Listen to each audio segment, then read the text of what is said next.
Up next, I'd like to introduce you to Michael Thompson. He is a Northwest Kansas producer in Norton County, and they never want me to read their bios, so I make these pretty slides with their faces. But just a little bit of context, Michael is also a board member of the Kansas Soil Health Alliance and No-Till in the Plains. So for your presentation today, welcome to the stage, Michael Thompson.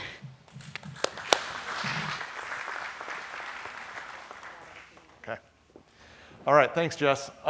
Today I'm just going to talk a little bit about what we're doing on our farm. Something that I'd like to reiterate to everybody out there is what I do on my farm. I'm an expert on my farm. I can't tell you exactly what to do on your farm.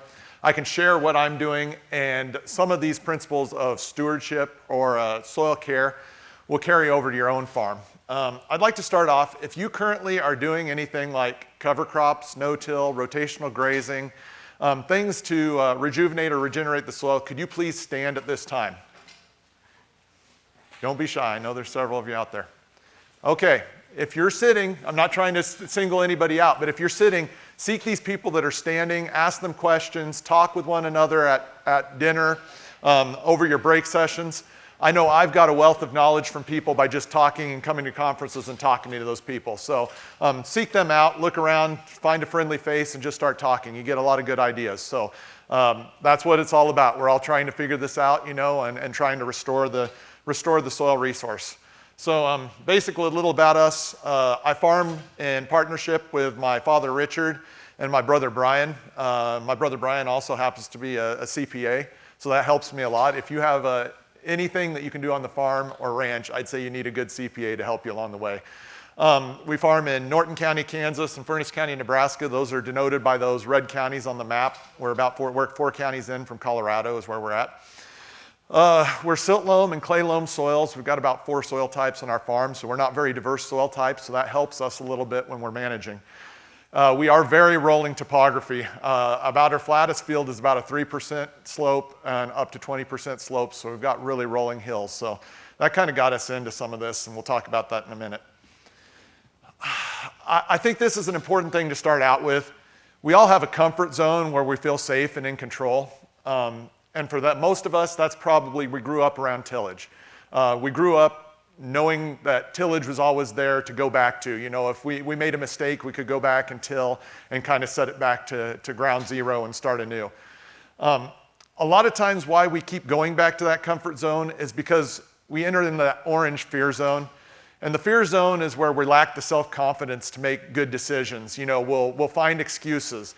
We'll be affected by our family members or other neighbors or people in our community's opinions. And we won't have that knowledge base to back that up, and we'll revert back to that comfort zone. If you're coming to this conference, you're probably showing that you want to move into this yellow learning zone. You're finding ways to challenge and deal with new problems. You're trying to acquire new skills. You're trying to talk to people. You're trying to extend your comfort zone and grow. Hopefully you're in that yellow or that green zone. We want to push you there today. So if I say anything, I don't mean to say anything that is to step on your toes, but sometimes, you know, to grow, we have to be alerted to some things that we could do differently. So once you're into that growth zone, you find purpose, you start setting new goals, you start conquering new objectives, you live dreams. I know that Andy just a little while ago talked about how people that are doing something for the land, a stewardship, I really don't usually use the word regeneration or regenerative or regeneration. I like to use stewardship because it's all about being a good steward of the soil, the water that we're given. And so when you find that purpose, you generally do have a good thing going. And you know, you set new goals, and it's just a growth curve once you're in that green zone. And hopefully you never revert back to that red comfort zone where you go back and start anew. You know, our job, a lot of times as jobs, we get so caught up. I'm a corn farmer. I'm a wheat farmer. I'm a cow-calf beef producer. You know, we get these things. And really what we need to break it down to is we need to take the free elements, the sun and the rainfall that we get, we need to turn them into a saleable product. Maybe it's grain. Some people down here, it might be cotton fiber, or maybe it's meat. So where does all the profit start? You know, we hear a lot in the ag sector about GPS. Maybe it's the newest planter. Maybe it's the newest micronutrient package. Maybe it's a foliar feed. Maybe it's a new irrigation system. So many things are saying that the profit starts with all these investments that we can make. However, most people don't think about their soil. Whether you're farming, ranching, whatever, soil is our resource where all of our profit comes from. And how much do we invest back in that soil? I want you to think about that today. You know, the soil is a lot like our bank account. Living with a financially minded brother, he always likes to equate things to finances. So the soil's been kind of like a bank account. When your bank account's full, life is easy, right? Well, if you come along, you don't have a job, you don't ever replenish that bank account, and you keep drawing and drawing it down, eventually you get to the point where you're bankrupt or there's not much and life's pretty hard. Well, most of us got out here with the promise of homesteading or new land, right? Some of us were sold with the old analogy, rain follows the plow. So a lot of railroad advertisements said, if you come out here, break this prairie sod, you know, good crops will follow.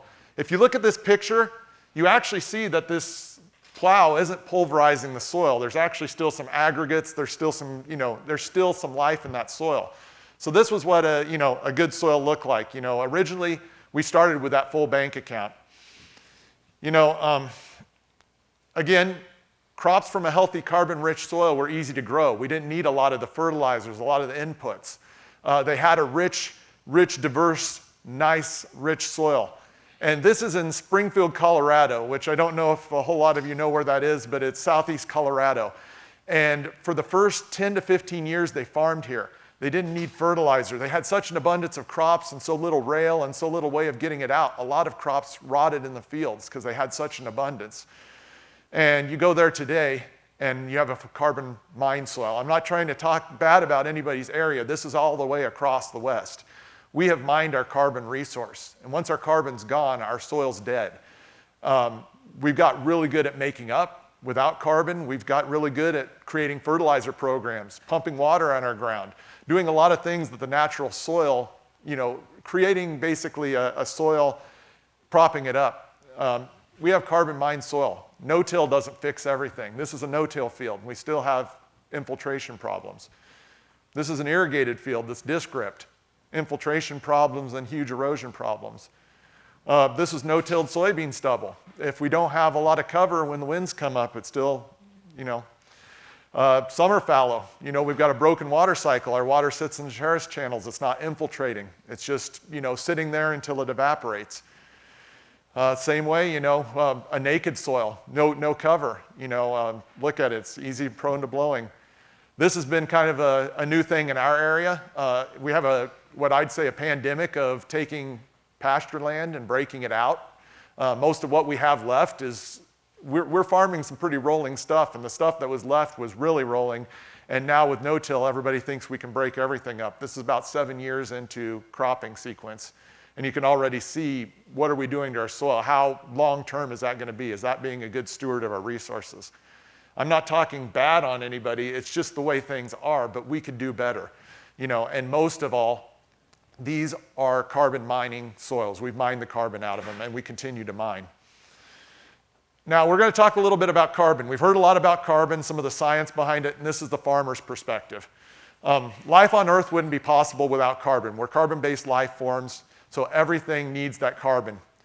The thing that you need to know as farmers and ranchers is that carbon can hold 7 times its own weight in water. So you effectively drought-proof soil. So every time you can build these carbon reserves in your soil, you're getting 7 times as much water out of the deal. So there is, when you're first doing this, there is you're growing a crop, so you're going to have to be mindful of that you are using water, but you also are on the back end, you're creating a water holding in your soil. Carbon is essential. I know that Lance is coming on later, and he's going to talk really good about, or he's going to go break it down for you why carbon is important, but it's a food source. You know, the exudates, the sugars that come out of those plants are actually the preferred food source of all these microbes. If they don't have that food source, like in fallow rotations or in a lot of long times where there's nothing that's photosynthesizing, they start eating your organic matter. They start tearing down the house. You know, they'll eat the walls, and they'll eat basically the cardboard or the unpreferred food source, but they want to stay alive. No different than a cow. If you lock in the pasture, it'll eat everything down to nothing. I mean, they will find a way to survive. So we've got to keep trying to tighten rotations and grow as many plants as possible. And I know I'm very mindful of what we're just going through with the dry weather, and we'll talk a little bit more about that. We also need to be mindful of which are we farming. When you walk across your soil, something I never understood until we started getting into this further, and we're about 12 years in now. But when you walk across your soil, you get out of your tractor and not in a truly no-till farm, does it feel like the road? Does it feel like a brick, or does it give under your feet? Is it more like that sponge? And if you think about the brick's made because we burnt all the organic matter out of the brick. There's no pore space. If you put a brick in a bucket of water, it's not going to hold water, right? Well, if you put that sponge, it's got pore space. The pore space is like the organic matter in the aggregates. It will hold water. And so that's how we're going to get through, is restoring the soil with lots of carbon, restoring that sponge. Many areas we still are mining carbon. Again, sometimes it's best, I'm a cattleman, so I know that there's times where hay is needed. But on the flip side, do we have to put everything in a round bale and then let it rot at the edge of the field? What could this have done if that was spread across the ground, instead of baled? So we need to start being mindful of if we're mining carbon or building carbon. S. Lloyd Noble, the Noble Institute, he was an oil man. So he said that the land must continue to provide for our food, our clothing, and shelter long after the oil is gone. He understood that oil was going to be a resource that was eventually going to be depleted, but our soil was forever, and that no civilization has outlived the usefulness of its soils. When soils are destroyed, the nation is gone. I truly believe when you go through it doesn't take too long to go through Kansas and you start looking at the soil and how many years do we have before we're kind of at the tipping point where we can still do something about it. We go another 10, 15, 20, 30 years down there, keep destroying what we've got. Is it going to be a point where we can't come back from? I think now's the time to invest in our soils before it's too late. So many people talk about this being next year country. There's always next year. Maybe we'll get a rain next year. I think a lot of it is how you've managed last year that'll make your next year. And I'm not going to say that necessarily that we're not going to be in some dry times, but you've got to do what you can now to make profit in the future. So basically, I was told at 18 years of age not to return to the farm. They basically, Dad, I don't think really had the heart to tell me. Mom kind of broke it to me that I wasn't going to be farming. So I went and took diesel mechanics, was a mechanic for a while, ended up actually going back to school, getting an education degree and my master's in education, and teaching for a while. And much to Mom and Dad's chagrin, I moved home and I started farming. So, but I needed to know the way we were farming wasn't paying the bills. Dad worked very hard. He was very successful at it, but we weren't growing as a farm. And I had to learn about how the soil was made. So think about how the soil was made in our native system.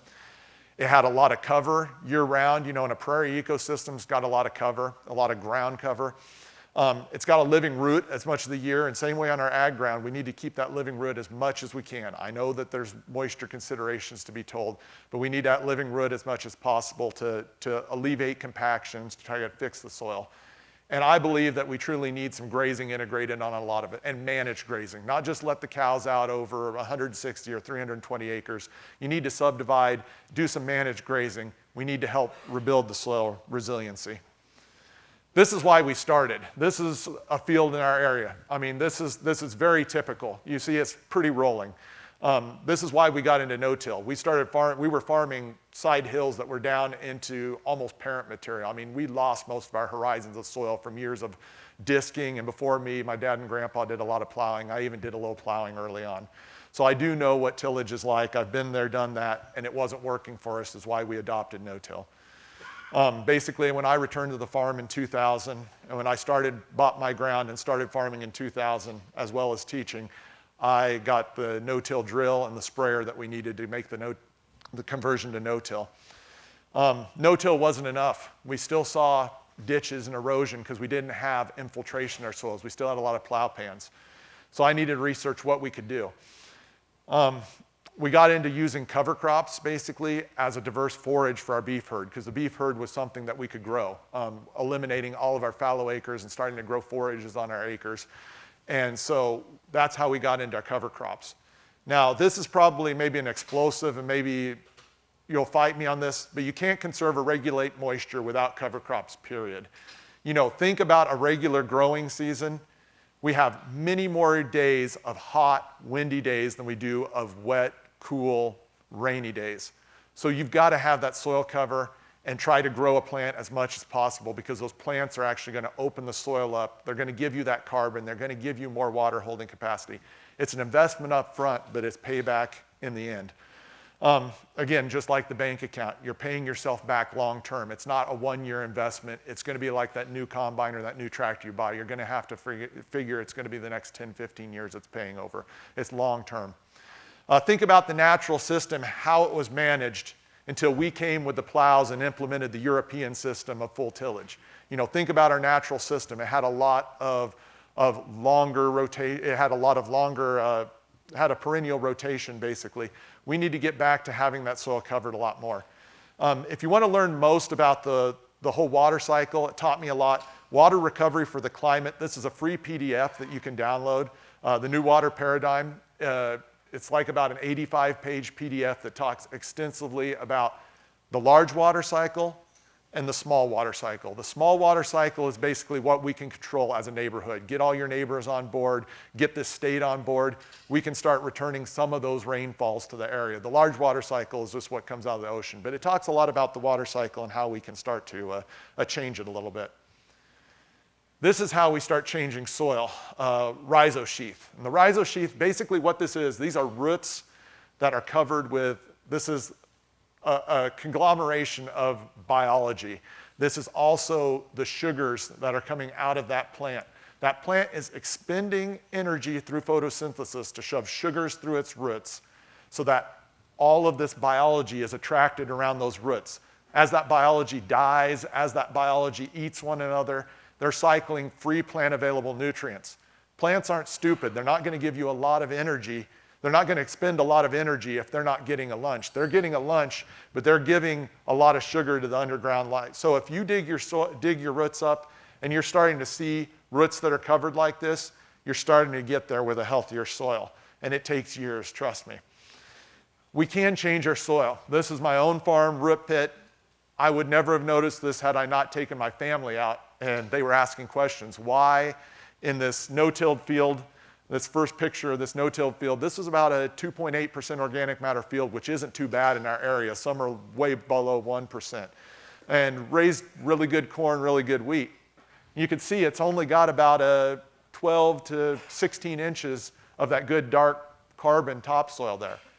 On the stuff that we took out of production, that was more of a poorer side hill, and we did grazing, so we basically would stick like a sorghum sudan. We'd graze that during the summer. We'd go back in and plant like a triticale or rye type of thing in the fall. We'd graze that the next spring, go right back in with a warm season. Maybe we'd stick a milo or a corn in once in a while. We didn't have real great crops, but it was pretty poor soil in the first place. But where we tightened our rotations, you can start see that 18 to 36 inch of dark soil? That's the roots. That's the carbon that's happening in that soil. That soil almost that was close to a 3% organic matter soil last time we soil tested. So we can change our soil. Again, this is the difference carbon makes. This is water holding capacity. You know, this isn't just anything different than just putting carbon back into the soil. And you know, that's why we need to have this discussion about how to get there. We need that carbon back in our soils so that we can function better as farmers. We have resilient soils to get us through the drought. This is something that's very new to our system. You can tell. This was my dad's cousin's ground that we took over after he passed. And he loved the chisel, he loved the disc, he plowed. It's really, if you look at that, it's really blocky and angular. But if you look, we're doing the cover crops. We're getting roots through there, because do you see the channels down there? They're even 3.5, 4 feet down. You're starting to see that carbon leach down in the soil. We're creating better soil. And it's not that I'm going to get rich in the, every year I'm not going to hit that home run. I'm not going to have the best yields as all of my neighbors because I am using moisture, but we're having good, consistent yields. We're taking that poor side hill and turning it into a consistent yield instead of a no yield. We're taking some poorer ground that used to be, pretty iffy in dry years. It was probably an insurance claim, and we're still having harvestable crops. So this carbon it's working. It's just an investment. Same soil, different management. These are all, our area, we have a Holdridge silt loam is what they call it. It's a silt loam. It's about like Harney that you have down in western Kansas. But anyway, if you look clear over on your right, that is a soil that is quote unquote no-till. It's kind of a rotational till. Use some vertical till, inline ripping. You can see it's really blocky, right? And this was right after a rain. How much moisture do you think that held? And look at the middle one, that's a good no-till with good cropping. The one clear over on your left would be the ones that are good long-term no-till with cover crops. You can see a physical color difference in all of those, and actually you can see a water holding difference too. That one that has all the tillage in it, the pore space isn't there, the carbon isn't there, the water holding isn't there. So if you really want to drought-proof your soil, you have to plant plants to get there. And that's a hard paradigm for us to understand because we've been told for years, if you plant a plant, it's using moisture. Well, you're using moisture, but you're alleviating some of these problems in the soil so you have a better soil in the future. I'm going to say that the first thing that I did was I had a first attempt in learning. Anybody had an FAIL, a fail? Yeah. Anyway, this was my first attempt in learning. This was a sorghum Sudan crop. I thought I really had the world by its horns. This was the very, very, very first time I got into thinking that we needed to get more cover. This was a wheat stubble. I planted sorghum Sudan. I was like, well, this is going to be great. I'm going to get some grazing out of it. And we got all this residue out here. It's going to catch some snow, Didn't get the snows. That sorghum Sudan used all the moisture up where we needed to get corn started the next spring. We had so much biomass, we tied a whole bunch of nitrogen up. So I had to go back to the drawing board and figure out how to make this work. What I started doing was implementing, if you go back and think about that first slide that I showed about the prairie ecosystem with all those varying root systems, I needed more tap roots. I needed roots that were not only just the fibrous roots, I needed tap roots. I needed way more diversity. So that's when I got off the monocrop cover crops and started getting into diversity. I am using water to improve soil. This was one that didn't go over real well with my dad. And I don't know, I didn't talk to my brother about it, but I'm sure from an accounting standpoint, he didn't appreciate my reckless idea either. I went and got some irrigation moisture probes and put them in dry land. And Dad told me, what are you going to do? You don't have a pivot, you don't have any irrigation to turn on, so what's this going to prove? I said, I need to know for myself what's happening with this cover crops in the soil. So we put them in a really, really wet spring. You remember back when it used to rain? Well, this was several years back when we used to get rain, but we put it in mud. You can see over here that black line that's up there at the top. Basically on that black line that's at the top, that's your moisture availability. This blue line is 100%. We had water. It was muddy when we put them in. So anyway, we planted our cover crop. And as that black line went down, our cover crop was growing, and it was using moisture, and it was using moisture, and it was using moisture. This was an oat pea rapeseed cover crop in the spring. Well, as it used more moisture and more moisture, the line kept going down, and Dad jokingly told me, he goes, well, I can tell you what's happening. Your cover crop's using moisture. Look at it, it's starting to turn blue. And right down here at the bottom, when we dropped out of this green band, that's when you turn your irrigation on, and that green band, you want to keep it on there, to keep the plants in the sweet spot. Mother Nature didn't give us much there, so we dropped down below, and it was starting to turn blue, and then it's starting to turn white, so we made the decision that it wasn't going to grow much more. It was about knee-high, so we decided we'd start turning the cows out and start doing rotational grazing across there. One night, I had just moved fence in the evening, and it was probably about 8:39 at night, right before dark. We got a horrible rain. I mean, it was like 2.5 inches in 45 minutes, just downpoured. And I was sick. I was like, we kind of had been high-density grazing this. We had about 120, 130 pair out on probably 4 or 5 acres. Anyway, I just knew it was going to be a tracked up mess. I knew that probably the water that we had, the terraces were going to be blown out or the water would have gone up over them. The next day when I went to go move fence, it really wasn't tracked up too bad, The water wasn't standing hardly at all except for a few low places and some terrace channels. But I was like, what happened? So I went back and looked at the computer. And all that moisture that I'd used up to that point had been replenished because I'd taken all those plow pans out of that soil. And we made it a much better soil. As you can see, each rain event, the little spike, we'd get a rain event. We'd hold on to these little rain events that were a half, a quarter of an inch. So we were using water, but we're improving the soil while doing it. Now this is probably something that we can't even hardly remember, what a wet soil was like. But when you get in those wet times when it's really wet, you need to get in the field to plant. You need to be worried less about moisture when you're using these covers because you have that soil carbon, you have that aggregation. You can get in there, you can go harvest, you can go plant faster than your neighbors. Because if you look at these two things, these are both the history of no-till. The one has cover crops that's on your right. The one on the left is just a no-till fields. You can see that it's a lot more pudding-like structure-wise, doesn't have as much structure, doesn't have as much texture, as much aggregation. So that's going to pond more on top. It's going to be wetter for longer. So what could you do with another 2 or 3 days that you could get in the field earlier? You need to be less worried about that. We're going to talk a little bit about how I do it on my farm. I try not to remove, this year we did do haying because we needed the forage to get by. But I try not to do any more haying than we absolutely have to. We have found that the fertility that's removed with hay versus graze is so great that we try to graze, and for a multitude of reasons we'll talk about. But look at this right up here. A cow-calf pair removes 10 pounds of N, 3 pounds of phos, and 0.7 pounds of potassium. And you take that down to 9 tons of hay, probably like if you're taking irrigated hay. 400 pounds of N, 80 pounds of P, and 320 pounds of K. If you're leaving that residue out there, say you're not even grazing it, you're just leaving that residue from that cover crop, could we be a lot more efficient at recovering some of those nutrients that are in our system? And as that cycles, it's going to spoon feed that next crop. I think we can, even if you're not using it for cattle. But if you're using it for cattle, it's a no-brainer that you can go out there and get that grazing. This is what I do, controlled grazing. This is about on 2 acres of ground. Sorghum Sudan, when we let them out in the morning, you can't even hardly see the cows there. Come back 12 hours in the evening, that's when we drop the fence and take them to a new. I still want to leave quite a bit of residue. I want to leave that much. I am costing myself grazing days, but whatever I cost myself grazing days, I get it back next year in soil cover for the crop and less chemical expenditure, that kind of thing. So we are trying to manage our grazing. This all goes to heck in the busy season because it's my dad, my brother, and I, and we farm enough that when we're planting, we usually do give them a little bit bigger areas that we're not doing daily moves. But right now, I currently am doing daily moves across some failed corn.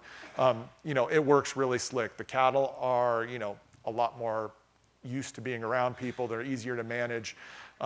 It just works really good. If you can make this work, it's a really good way of benefiting and building soil.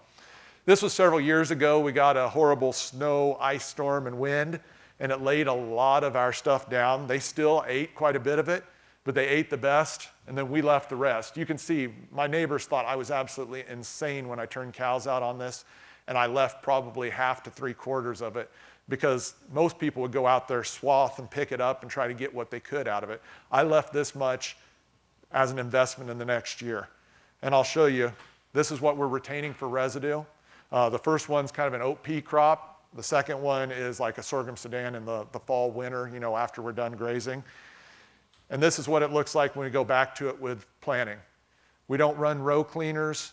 We're running down pressure, keeping sharp openers, but we're going right into that.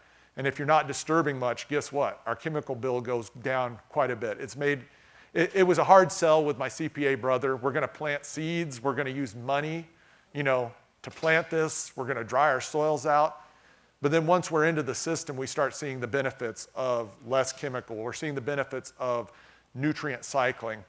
I'm not going to say it's a perfect system. We're still trying to work that out, but we're learning a lot by this. And it sure has extended our chemical life.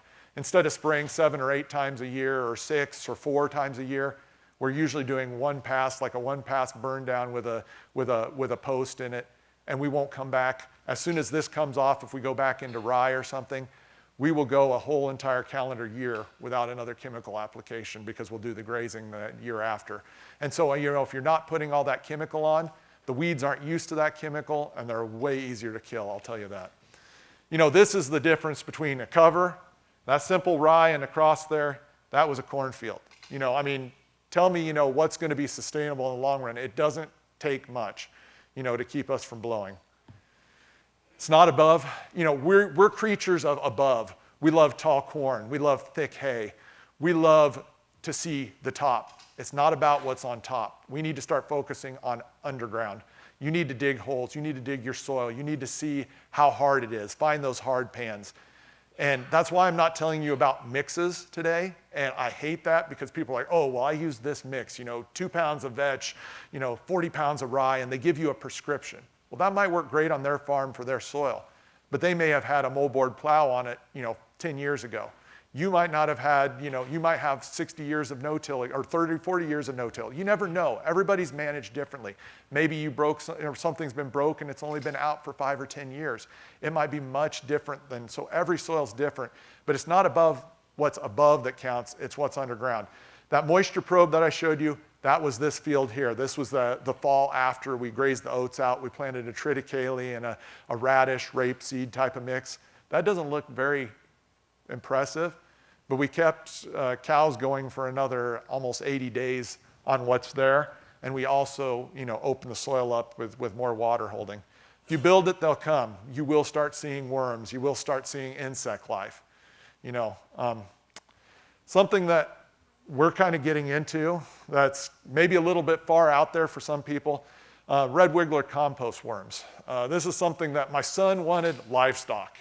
And I know how this goes, Dad, I want to take care of something, what can I get? Even he was thinking like, I want cows, I want, sheep, I want something like that. I said, worms. I said, how about worms? Because worms are something that, you could put in a tub, you feed some veggie scraps, literally they eat trash.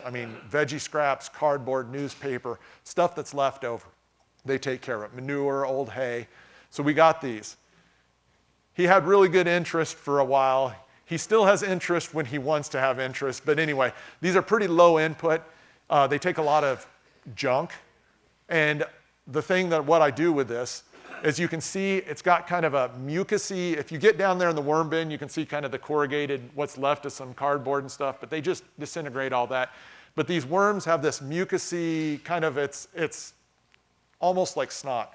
But anyway, it's full of biology. They're constantly cycling. Not only is it full of nutrients, but it's full of microbiology. Well, this microbiology, it's as easy as taking those castings, we put them in a bucket, and this is treated for seed. This is not large scale like we're spraying it across the whole farm. This is just seed treatment. And where I've done this on seed treatment, we're going to look at that here in a minute.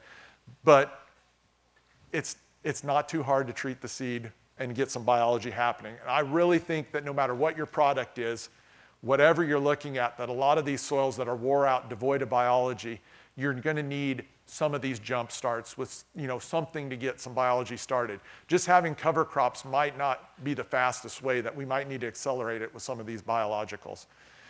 This is the summer crop. This is this year. So the summer cover crop went into failed wheat. We grazed our wheat off because our wheat was so dry and pathetic that we grazed our wheat off. We planted a summer cover crop. And let me tell you, if that doesn't make you feel like twice the loser when your neighbors are like, well, you grazed your wheat off, what are you drilling for? It's dry. Well, you didn't grow a wheat crop. I said, well, just in case we rain. So this was treated seed with our vermicompost. You can start to see there is a little bit of some rhizosheath, or there's some soil sticking to that, which is a good thing. So this is about a week, this is probably about 3 to 4 days afterwards. If you do anything with treatment of biology, I found, a lot of times it's growing roots, it's not growing above. So your neighbor, if you do this with wheat or you do this with whatever, your neighbor, we did side by side with wheat last year, and his wheat jumped out of the ground, was 3 leaf, and I didn't see a single leaf. And my dad's like, what the heck did you do to this? This 80 is not even growing. What did you do? And I said, well, I think that we're growing underground and it's going to shoot leaves out. It was growing, it had almost 4 to 5 roots underground before it shot its first leaf out. So it's putting its energy to expenditure towards root system, and then it shot one out. So that's what you're seeing. This is what we're planting into. I can't be a big enough proponent of leaving soil armor, trying to leave your, not seeing as much soil. It's been really hard this last year and a half. But again, so here's one that we didn't, again, you can see the wheat that we planted into, it was dry. That's not a real great stand, right? But it's coming on, it's got really awesome color. There it is, a little bit later. This is probably, I'd say 6 weeks, 7 weeks in. Getting a little bit bigger, coming on a little bit stronger.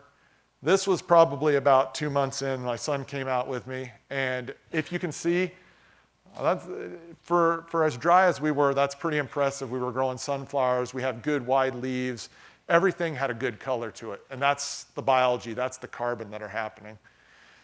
Again, I'm not going to say this was great, but this was sure better than having nothing. This kept the cows happy for quite a while. If you look, this is also part of harvesting that sunlight. How much bare soil do you see? Even though it's thin, you see that sprawls out. It tries to catch as much sunlight. And when it's catching that sunlight, it's putting those exudates. I am really big on these summer cover crops. If you can get like a warm season millet, sorghum sudan, sunflower type blend in, that puts a lot of, if you know what sorghums are like, they're sweet, right? The molasses.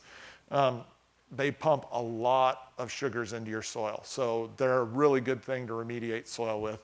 And this is what it looked like. This was about a month ago after we got done grazing. We left it on the table, but also you can see, if we would have taken everything down when we do get a rain, whenever we do, I have faith we will see rain again, but if we took it way down, we'd go back to having that ditching. We leave extra residue for that purpose. And I even left a little bit standing for that big snow that we're going to get this winter, right? So, and also this was kind of the fun part. I didn't think much about it. Just had some gourd seed and threw it in.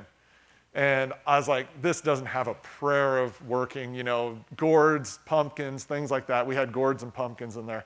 I was like, not going to work. And especially, I didn't think about it. The cattle were out there. They ate a whole bunch of gourds and pumpkins. This was after we'd taken them off. The kids went out. We found like 8 of those tubs worth and like 2 of the big utility trailers full of, they couldn't stop picking gourds and pumpkins. So, it was fun for them. And they think next year we need to do this again so they can sell them as decorative gourds, and as kind of a sideline. But it was fun for them. Something we don't talk about, stacking enterprises. So as I got into this whole thing, we started doing rye and triticale. Not a lot of seed cleaners want to mess with, in our area, want to mess with rye and triticale. They want to clean wheat. So I get to do some cleaning. Well, then I had a whole bunch of, leftovers, as far as all the stuff we clean out. So we were feeding it to our cattle herd, which they ate pretty good. But I thought, well, I grew up with some hogs. Dad had a farrow to finish hog operation when I was young. Got out of it in high school due to get big or get out. So I got back and I happened to be surfing the internet and found this guy not too far away, he's about 60 miles away, that had these heritage breed hogs, these old spot hogs. So I went and bit, and my wife thought I was going to go get 1 hog. I ended up getting 14. The 14, luckily, my wife was like, this is after COVID. Are you going to be able to process them? What are we going to do with it? And luckily, I found enough neighbors that wanted them, and I found a local processor that worked with me very good at getting them through. Unfortunately, during the process, my son fell in love with 6 gilts.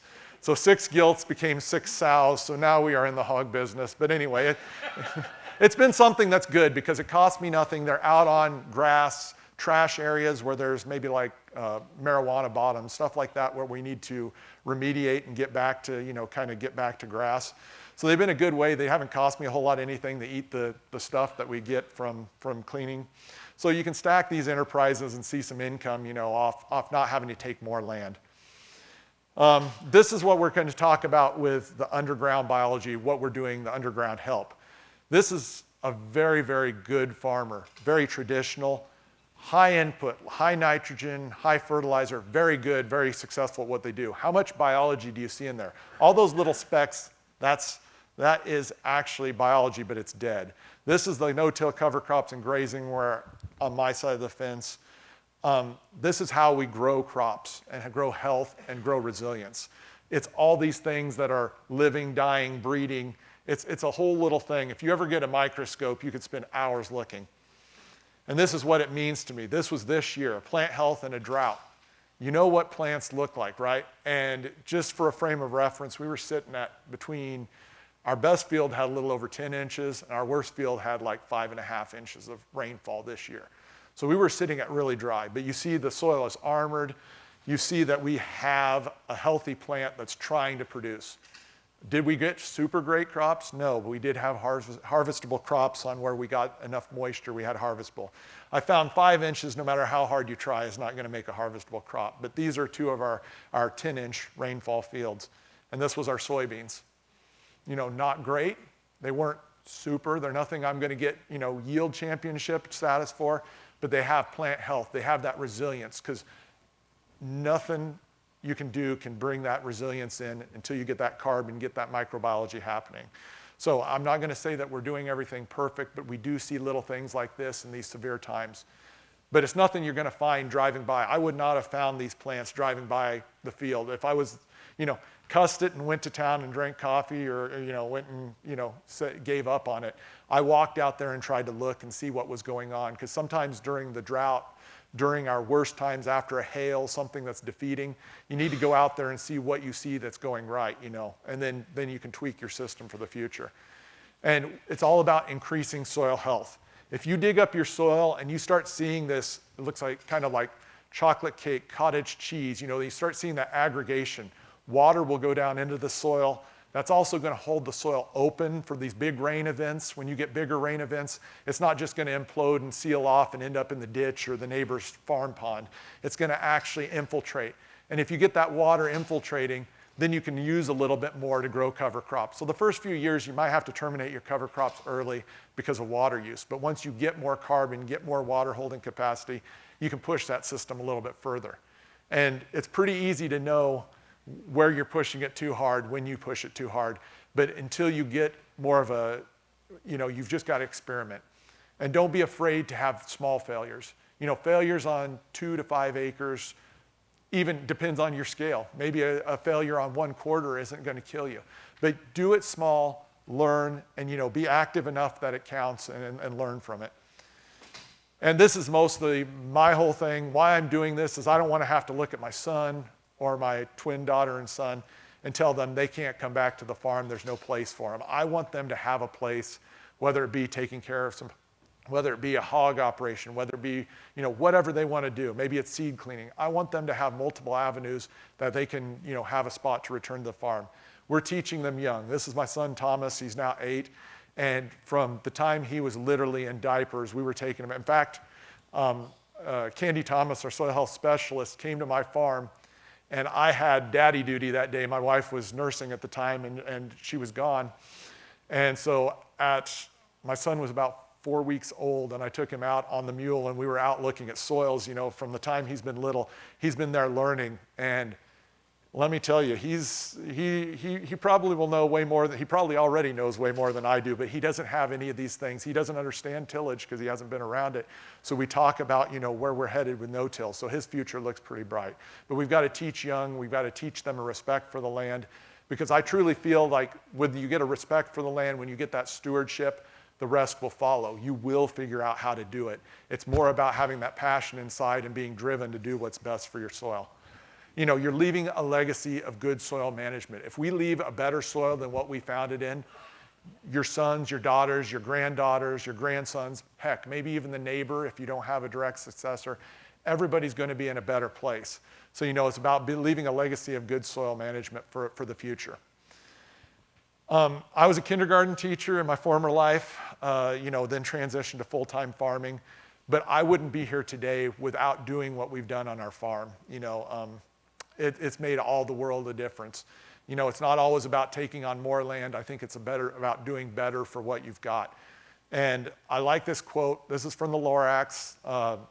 One of my favorite ones. We'd always, in the spring, kids check out majorly at school. About, you know, you get into April, May, they want to be outside. So we did a plant unit. And Lorax has a really strong conservation message, but it says, unless someone like you cares a whole awful lot, nothing's going to get better. It's not. And, it all starts with us. We've got to want to do better. And I'm not saying you have to do everything right off the bat, but learn and try to do something better for your soil. I usually end all of presentations, and this is a very good quote that really rings true with me no matter what. Whether you think that you can or think that you can't, you're usually right. I still have neighbors right across the fence that adamantly say what we're doing is just absolutely idiots, idiot status. But they don't think they can, so, they're right. I think I can, so maybe I'm right. But, it's all about mindset. 99% about this is not about how much moisture, how little moisture you get. You do need moisture to help you, obviously. But it's about what's doing best for your soil. Here's my contact info. I would also openly invite all of you to reach out to all these organizations. They're good organizations across the area. We've got a lot of good events. We have Soil Health U coming up. We have No-Till on the Plains coming up. High Plains No-Till out at Burlington coming up. Kansas Soil Health Alliance is newly formed, but we're here to help you wherever you're at in your journey. If you are just starting no-till, if you're wanting to move from conventional till to strip till, if you're wanting to get into rotational grazing, the Kansas Soil Health Alliance is here to try to help you make that transition, and maybe we can find some funds or find something to help make that transition for you. So I'm pretty passionate about this. It's not that I want my name up here. I don't care if you know who I am. I don't want my name. I just want you to know that you can do better for your soil. The best thing that you can do is go to a conference like this, talk to your neighbors that are in the seats right next to you today. Because I have a lot of friends that I didn't know 5 to 10 years ago that have become my support network. When I have questions, they help me grow. And also, something's going to go wrong along the way. And sometimes if you have somebody to call up, talk you down off the ledge or help you, help clear your mind, it makes all the difference. Kansas-Nebraska Soil Stewardship Group is something on Facebook you might check out. It's got a lot of, what we're doing, not just on my farm, but across the states. And actually, it's international now. There's people from Australia, other places too. I'm on Twitter. I found Twitter has a really strong source of people that are doing things like this. If you surround, your algorithm's right, you can find good people that are doing things like this too. But feel free to reach out any way that you want to contact me. I'll be back at the Kansas Soil Health Alliance booth. And please stop by. We've got a grazing exchange, so even if you don't have livestock and you want to be paired with somebody that does have livestock that wants to do the rotational grazing, we've got a grazing exchange started to try to pair these people, with the forage and with the livestock. We also have a little questionnaire, not that we want to get involved in your business. We just are trying to get a handle on how many people are doing no-till, cover crops, rotational grazing in the state, because those numbers aren't out there. Nobody has those numbers. So if you'd please go fill one of those forms out about where you're from and kind of what practices you're doing on your own farm, it gives us a lot clearer picture about how many of these acres in the state are done with these practices. So I think I am pretty much done. I will open it up to questions if there are any questions for me. Yes. Michael, was wondering if you could tell us a little bit about how you're continually having crops, cover crops, cash crops in works with your crop insurance. Okay. On the only one that's a real bugaboo right now is wheat. All of our wheat's insured as continuous wheat. We really usually don't get a summer fallow rider on our wheat because it'll be insured as continuous. That's probably the biggest bugaboo. They never once have balked, at any of our row crops, corn, beans, whatever. They don't even ask. But wheat is the one that they really throw. And also, I'd say, I don't want to be so pro cover crop that I'm telling you, go get the drill out when you get home today and go drill. Because that's reckless. If you've got really good soil cover right now and a good residue mat, as dry as it is, I don't think you're going to grow enough residue to make up for what you cut loose or what you start having blow after you go. Plant with a purpose. So in the times where you've got enough moisture, go out there and plant. Right now, I'd say wait for a little bit more moisture. But I'd say the hardest part is probably in the first few years when you first adopt this. If anything, terminate early. rather than let them go too long and use too much moisture. When you're first new to the system, unless you've got pretty high organic, maybe if you're starting with a 3.5% organic matter or you have the benefits of irrigation, you can let the cover. But if you're doing this on dry land, I'd rather you terminate a little bit early and just see some benefits and do that over multiple years, rather than get a huge biomass, then you can't raise a cash crop, and then you throw it out the window and say, well, hell, that didn't work because I used all my moisture up, and then I had a crap crop afterwards. I'd rather see you find that happy medium where you terminate early, and then you have that crop afterward. So, any other questions? Yes? So when you're grazing, what percentage of the residue do you typically like to leave? I mean, that's maybe a loaded question depending on the scenario, but what do you typically like to see? Okay, the question was, when we're grazing, how much do we typically leave and how much do we typically like to see? This year, I will say we probably took way more grazing than we've ever taken. In a regular year, I like to leave more rather than take too much. I'd say a good relative thing would be at least a third to half at least. Really, if you're walking across there and you're starting to see really large bare patches, you're taking too much. I mean, you really need to leave. If you really want to start cycling nutrients and restoring the soil, you really need that residue mat out there because it's going to come back. It's just an investment. You're going to hurt yourself up front with grazing days, but you're going to make up for the fact that later you're going to get that nice residue mat and you're going to have more weed control. You're going to have, during the hot part of the time, you're not going to have as much drying out and, the sun's not being down on it. More microbiology is going to live because the ground stays physically cooler because it's like an insulation. So those are kind of the things to think about. So it's an investment. I'm not going to say that I get maximum grazing days out of there because I don't. But for me, I never said this during the presentation, but growing up, I hated cattle. I abhorred cattle. I actually made the comment, I remember telling Dad, I said, I can't wait till this farm's mine. I am going to have no pasture, farm everything, and get rid of those wretched cattle. As I grew older, I determined that the cattle were the best way to return our soils to a better state. So I've had and a lot of the things why I hated cattle is we did season-long grazing, and by the time, July, August rolled around, they were out of stuff, and they were breaking down fences to get in, somewhere to eat. But as we've done more of this, when they're out on the covers, our pasture's regrowing. When they're out in the pasture, we've got covers growing. So it's a nice mix of being able to run a good amount of livestock, but still get the benefits on both pieces of ground. Our range isn't better.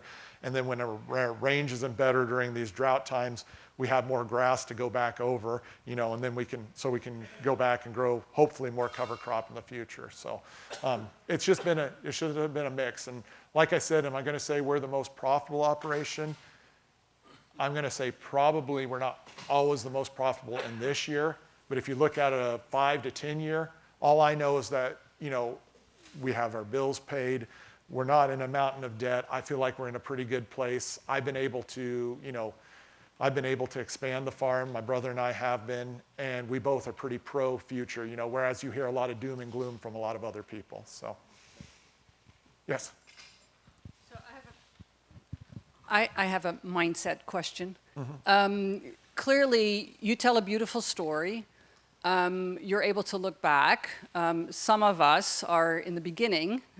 So what was the most important thing for you to convince your family that your plan was going to work? And what made you persevere? Because clearly you were, surrounded by people who thought you were an idiot, So what was the most important support, I would say, system and mindset trick? That's good. I don't think I've ever been asked that question. That makes me look back.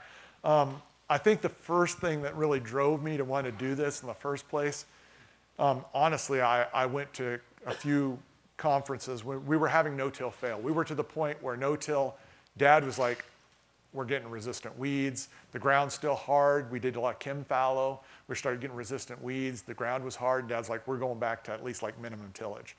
And I said, I'm not going to farm that way. I don't want a minimum till no matter what. So it was just a preservation of our no-till. We were about 7-8 years into no-till. And I really believed in the no-till, but I knew the no-till wasn't enough. So I guess that's what pushed me into the cover crops. Dad was like, I don't know about that. He goes, let's do this on some poorer ground that we weren't really losing money on because it's poor ground anyway. So just taking it out of production, if that makes sense, taking it out of production, we had more because we didn't have the inputs and the insurance and all that on some of our poorer ground. So I got to play with the poorer ground. I also bought some ground, so I did it on some of my ground. And actually why I did it was I'd hear all these people, the early days of the Gail Fullers, Gabe Browns. I was like, this is too good to be true, and if it sounds too good to be true, it is too good to be true. It won't work in my area. So I set out to say, I'm going to follow what they're doing, and when it all falls apart, I will be the most staunch advocate saying this is absolute stupidness. And obviously we did what we did, and it's been working, and actually what we see, it's brought me around to the fact. That's why I'm here today, to try to help everybody, because I wouldn't have a place in farming without it. And I know desperately somewhere out there's a kid or a grandkid or a family member that's got a town job that's 20 years off the farm, but he wants to desperately come back, but he's been told there's not a place for you. And I know there is a place with this system for everybody. And I guess what really support network wise was just coming to conferences like this, finding other people that were doing stuff, having some successes.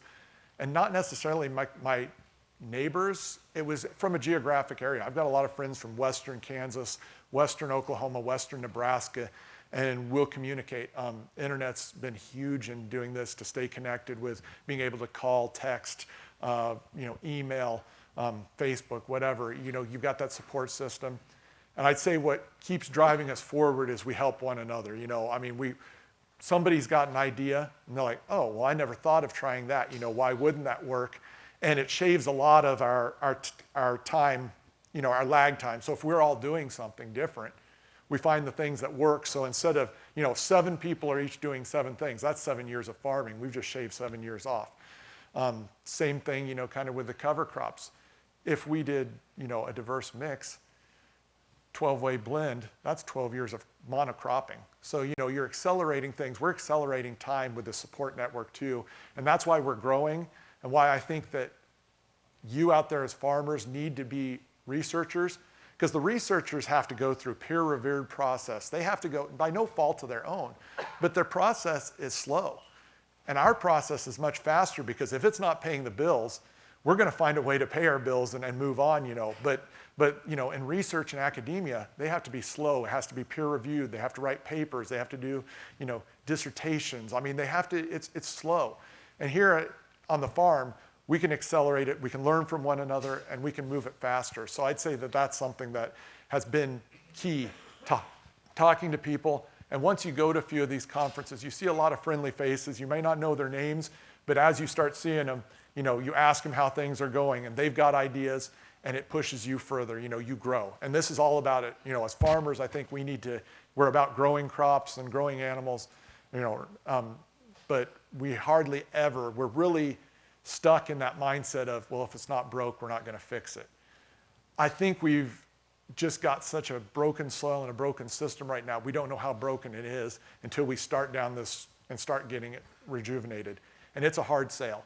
About the only way you can do this, in my books, is to have something of your own, or have a little piece that you're trying these processes on and showing that it works. Because that's basically, it was hook and crook. In our family, we had a lot of, I don't want to say heated arguments. We had a lot of things about, well, that's stupid. And we still do.